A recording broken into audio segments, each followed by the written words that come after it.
And I hand again over to Xandra. Thank you. Yes, because we're going to wrap up. It's, I think, 20 minutes before we were supposed to end, but maybe we'll end a bit earlier. We're focusing on Europe and on Asia. I think the Asian colleagues have already left because it's very late over there in my home country, but that's not where I'm at the moment. It's 1 hour later in mainland Europe. And then here it is a bit earlier here in London. But anyway, we've had a long day. Taking stock, because that is what the term or the title of our conference was about. And we started also saying that we had a conference that was co-organized by my team in Rotterdam in July 2018, when some of the European courts were about to be set up and were making some progress, and where the atmosphere to some extent also indeed focused very much on opportunities, on possibilities of competition. Already then Sir Geoffrey, and again now today, focused more on possibilities to collaborate rather than to compete. Anyway, many of the courts have been set up, some have also failed, and that's also what we've seen in Belgium, and other courts experience problems. If we start from today, then in the keynote by Sir Geoffrey, which was again very nice, this collaboration and the opportunity to learn from each other's courts was underlined, and I think that is indeed very important. What I also liked, but I've also told that at the start, but maybe some of you didn't participate then, and maybe that ties also a little bit in with what John said about a single ICC.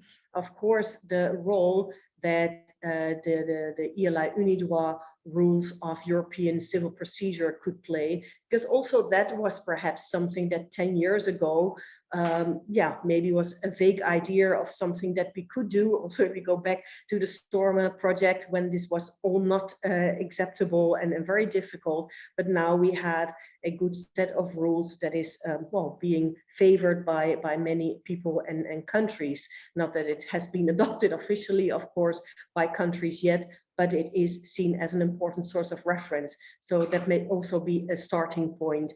And maybe, of course, because also those rules don't specifically focus on international commercial courts, but it is indeed also an interesting perspective. Then in panel 1, maybe one taking stock or a takeaway is that, well, very important, of course, for this individual international commercial courts is in how far local conditions enable the setting up of such courts. So how flexible is a legal system in itself, and also the governmental structure, in how far does it enable to set up such a court. And there we've seen, for instance, that in the Netherlands it was quite easy or relatively easy. There was some discussion, but then, you know, just going forward, make it a chamber of the court in Amsterdam, and off we go. Whereas in countries like Belgium and Switzerland, also because of language differences and different court structure with cantons, etc., make it much more difficult to set up such a court. What we also discussed in this first panel, because one of the questions posed was, do we really need these courts? Do they really bring something to the table that we actually need? Also considering that in quite many of the courts, the caseload is relatively low, and that the same goes for the Netherlands Commercial Court.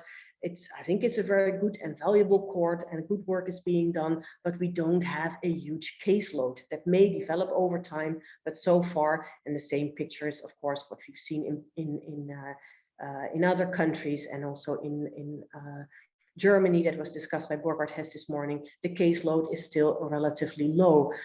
But then to answer this question, do we need those courts? Yes, because they do have also indeed, and that was also in the last panel, a role to play in innovation of the judicial system, and also for indeed the difficult contracts, the complex contracts that we have now, the blockchain contracts, smart contracts, etc. Also there, these courts can play a role at the forefront and can in that way innovate the system and also bundle knowledge. I think that's also important. Then in panel 2, where we discuss the the legal practitioner's perspective, I think, of course, we only had a few practitioners in our panel and also in the audience, but generally there is a great appreciation of these courts. And I think that is also good, although we don't have a huge caseload in most of the countries yet.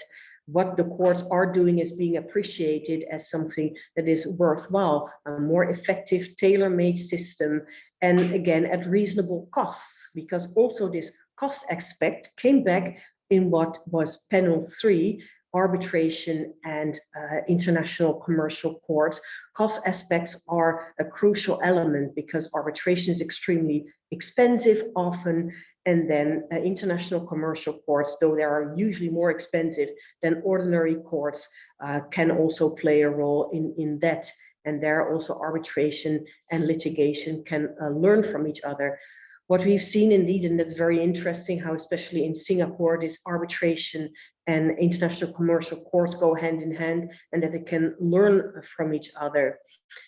Then also, and that is also a comment that Eva made and that Franco also picked up, I think for international commercial courts, the adoption in 2019 of a judgment convention by the Hague Conference was a very important point, and in that sense, maybe also a watershed along with, so that was, the bad thing was COVID-19, but we also had the adoption of this convention 19, and that was a good one and can also boost or at least help court systems and international commercial courts to make judgments that can also actually be enforced in the future, because of course it's not yet enforced, the convention.